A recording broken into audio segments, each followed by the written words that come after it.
Welcome to the video lecture of Big Data Analytics. Today we will see a topic of writable interface, that is unit number 3. Myself Banu Prakash, working as Assistant Professor, Department of Computer Science and Engineering, Vignan Institute of Information Technology, Visakhapatnam. So, before we start learning about it, we will try to understand what exactly a writable interface is, and we will see the related concepts which helps you to understand writable interface in a better way. So, these are all the topics which we are going to cover in this lecture today. So, first one would be collections, generics, and the implementation of collections as well as generics. So, the objective of a lecture today is student will be able to understand the concepts of collections as well as generics, and then at the end of the lecture he will be able to write a program by implementing collections as well as generics in the program. So, first of all, let us understand collections. So, assume that you people are aware of a basic data structure which is called as array. So, assume that I have an array, if I say A of 5, which means it will store 5 elements in the memory continuously, where it will give index numbers starting from 0. If I say A of 5, that means there are only 5 elements that will be accommodated by this data structure. For example, if I provide any kind of a data type before the array, which means my array is holding a value of 5 elements of a single data type, that is integer, which is homogeneous type of elements. Now, how this array is related to collections? That is a point. Now, the thing is, before we understand collections, I hope everybody is having a clear idea about arrays. So, array is a data structure which holds elements in a sequential order in continuous memory locations. It will be allocated starting with the index number 0 and ending at 4. That is a basic concepts where everyone knows about it. Now, let us understand what exactly collections in here Java. So, you can easily understand that collection, whatever I am using a term collection. So, it is nothing but a kind of an interface which will help you to implement a kind of an array structure, but here you should see that in the previous lecture or in the previous information what you have learned, array is not expandable or array is not shrinkable, it is of a fixed size. If I declare array of 5 elements, a 5 element size of an array is of fixed size, you cannot extend or you cannot reduce the size of it. Now, here it provides you a kind of a flexibility where you can increase the size of an array dynamically or you can reduce the size of an array dynamically, which means you can add the elements whenever you need it, so that the size will be incremented, and whenever you need a value which is not to be present in the array, you can remove it, so that the size will be decreased or decremented by 1. So, here it is providing a capability while programming where you can increase the size as well as decrease the size of an array. So, to understand that, let us see, I have something called as a definition. I have defined an array over here, you can see this. So, int A, which is of elements size 4, means, as I have explained, so this is an array which we have, and as I told you, it is accommodating, assume that there are 4 numbers which I have been storing inside the array, and index values of these arrays are like this, which means the maximum value of my array is residing at a location 3 and a minimum value or a starting value is at 0. So, this is a basic structure of an array. Now, how your collection is going to be implemented over this, so that you can expand and reduce the size of an array. So, to understand that in a better way, let me make you understood about the concept of collections. So, you can see here, as I told you, these collections can perform all these operations on the array elements. So, here when we start learning about collections, we are no more using a term called as array, we are using a term called as Arraylist. You understand? We are going to store elements in the form of list in the collection. So, list is one advantage where you can increase the size of an array or you can reduce the size of an array. Now, second point, what is another advantage over array with these collections? Now, you can see I have declared an array of integer type, assume that it is an integer type, so that I can only store values which are integers. I cannot store any kind of a floating point value, or I cannot store any kind of a string value or a character value inside the array. It will not allow me because I have defined the data type at the early itself. So, that is one disadvantage of my array, because in an array, even though you are storing elements continuously, you cannot store different data type elements in the same array. But coming to the word collection, this will help you to store values which are of different data types. Now, hope you understood. We are storing in the form of list, and that list may contain elements which are of integer type, floating type, character type or string values inside the collection.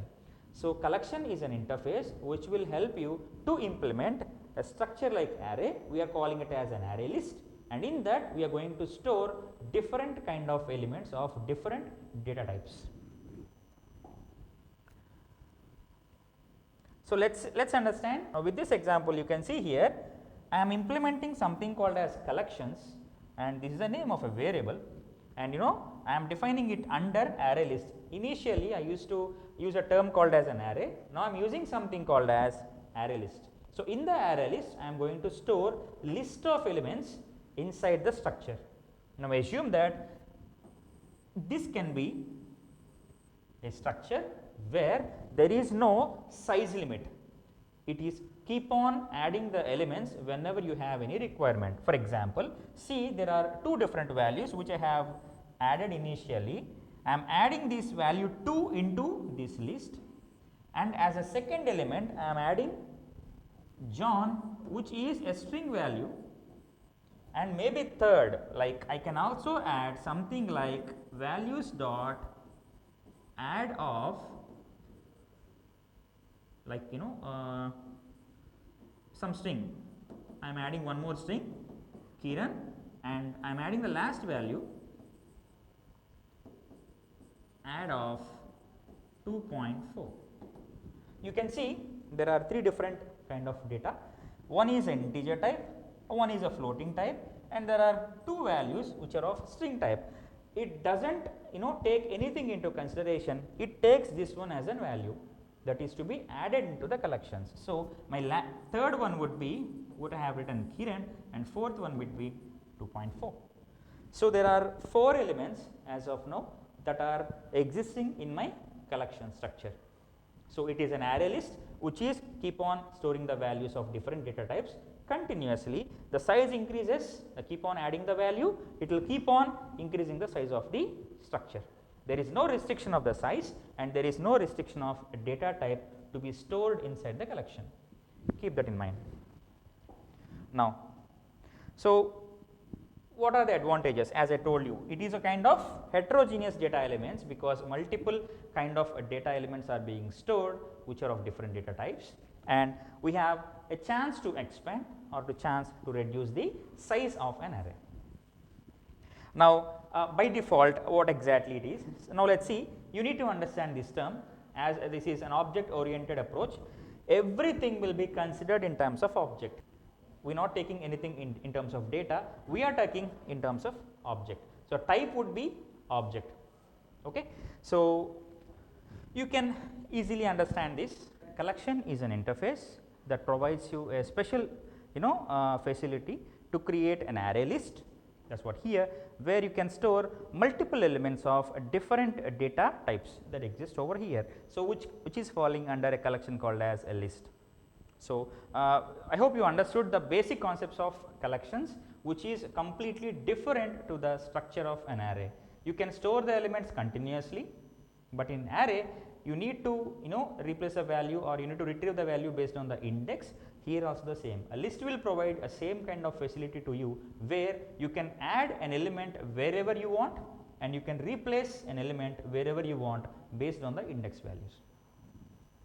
So, let us understand how to add an element inside the array list. So, you can see a diagram over here where interface is a list, where you have array list as well as a linked list. We are in specific towards this array list today, we are learning about array list only. So, I am going to explain that with an example. So, now see, this is a utility class where that is available in Java, like you need to import this utility class which is available in Java to implement the array list. Now, let us understand. You all know these basic steps before you start implementing a code in Java. So, now let us see, I am declaring an array list over here. As I told you, array list is something like an array, but it will take or it will allow you to store multiple elements of different types. So, now let us see this, let us understand this code. Let me pull all the lines on the screen and then let me make you understand about all the things. Now, let us see, this is an example code what I have taken. I have declared something called as an array list AL. So, now in this program the total code rotates or revolves with this AL only. In this program the total code runs with AL only. So, now AL is my key element where I am going to add or I am going to retrieve the elements based on the values. Now, let us see, I am adding values into array list where I am adding 3 values over here. As I have explained earlier, if you take an array of continuous allocations, as of now my program is only taking of 3 inputs. So, let us see this, my first element would be RAM, second element would be 2 and third element would be 2.4. And when coming for the basic understanding, this is of a string, this is of an integer type, this is of a floating point. So, string, integer, floating point are residing in the same structure continuously in the memory with the help of something called as my collections. That helps me to work with such kind of a facility in the program. So, now let us see adding element at a specific location. You have seen earlier where you are adding the data continuously, where 0th location is a name, first location would be an integer value, second location would be a floating point value. Now, we will see out of the whole content available or the code available, if the structure is already built, how you are going to add the element at a specific place or a location. So, now let us understand this magic, then we can see the code. Assume that I have 4 elements, I am giving the index numbers to the elements 0, 1, 2 and 3. As we have seen earlier, there is something called as a numbers like this RAM 2, 2.4. Assume that this one would be I have written something called as things. So, there are 4 elements existing over here. Now, all of a sudden I want to insert a value at the location number 1 and that value is something like hello. So, I am writing here, I am adding a new value which is nothing but hello in location number 1, which means the value that exists in location number 1 should be incremented to the next index value, which means these values should be moved to the next locations. Now, before you insert a value, you need to identify the address location which is my index number. So, this is a main thing to remember. So, I will term this one as a key. So, based on the key I am going to store the value. So, this would be treated as something called as a value. So, here two terms came into picture which is my key value pair. So, you better understand this, as we have seen MapReduce in the earlier unit. MapReduce is all about talking about these key value pairs continuously, where you are matching all the values with the help of keys. So, like how you are going to find out the key which is your index number, where you are going to store a value, and the value is something which is to be replaced with a new value, that is hello. That means your new data structure will look like this with total number of 5 values. So, value 1 remains the same and 2 will be incremented, as I told you, it will fall like this and hello will come here. So, your old structure has been now became like that. Hope the concept is clear to you all. Now, let me remind the things again. We have a structure of 4 elements already existing. I want to add my value at a specific location. So, I am adding it with the help of key value logic. So, I am pulling out the key and I am pushing the value into the exact location where the key is matching. So, now let us see the same part with the help of a code. So, everything is common, you need to import Java utilities for the Arraylist implementation, and these 2 lines are basic things to be needed for writing a code. Now, let us see, this is how I have taken. Now, let us see this, see the code. I have something called as 2 as well as sham existing already inside my Arraylist AL. So, in this AL structure we are already holding 2 as well as sham. Now, there is something called as Steve that need to be inserted at location 1. So, in this structure when you consider this as like this, for example, so 0 and 1, only 2 elements exist. In the value 1 it is 2, next one is sham, only 2. Now, my question is, I want to put my new element into location number 1. So, my key is 1, value is Steve. So, automatically this will be expanded by 1 like this. So, my 0th location 1 and 2, as I know 2 is safe because I am not going to touch 2, and I am going to pull Steve in the place of sham. So, Steve will come here and sham will be pushed to the next location. So, this is how you are going to add an element in between the indexes whenever needed or wherever needed.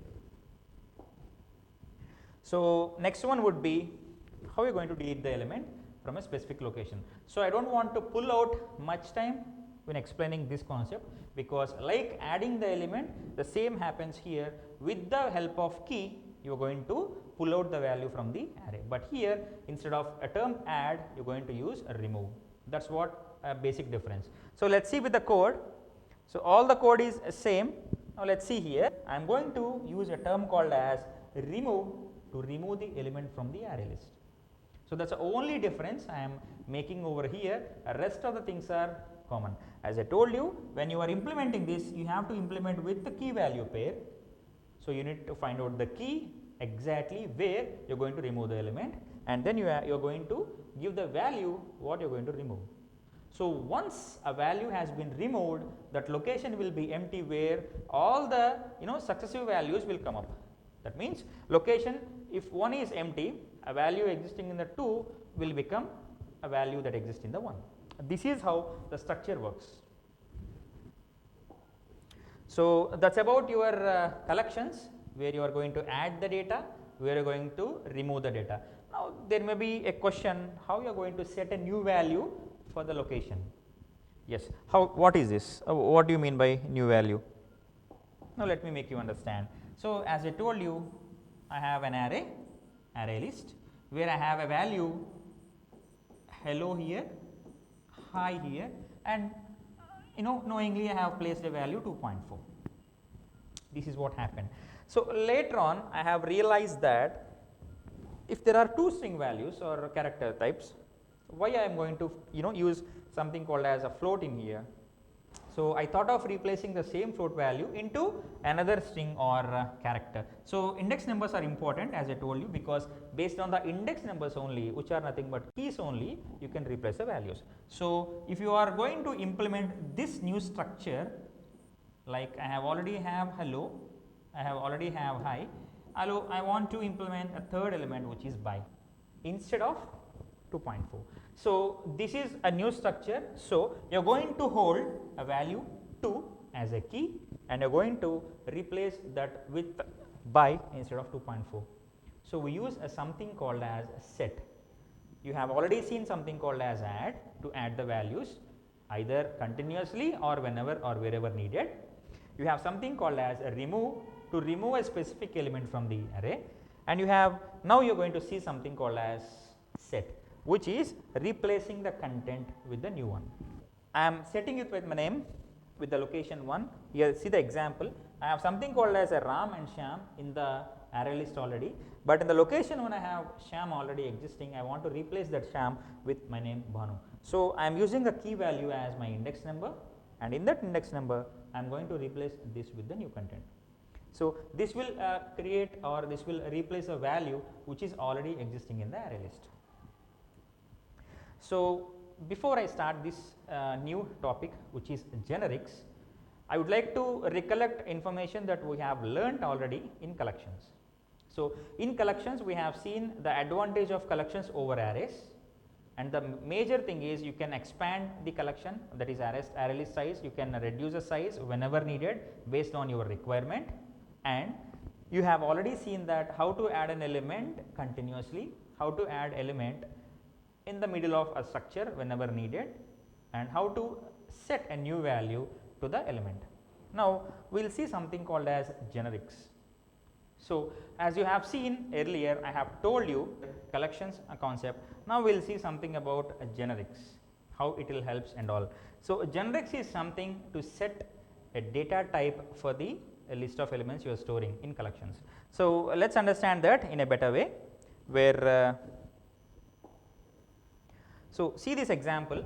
Initially, we have already seen the structure where you did not find anything like string, what I have written over here.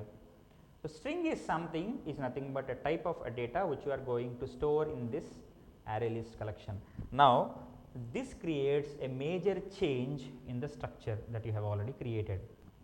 For example, earlier I have shown you that my collection is capable of storing different types of elements, but now I am restricting that with something called as string, which means my structure is not going to allow any kind of element or any type of element other than string, which means here it will not allow to store these two values inside the structure because you are defining it with a string now.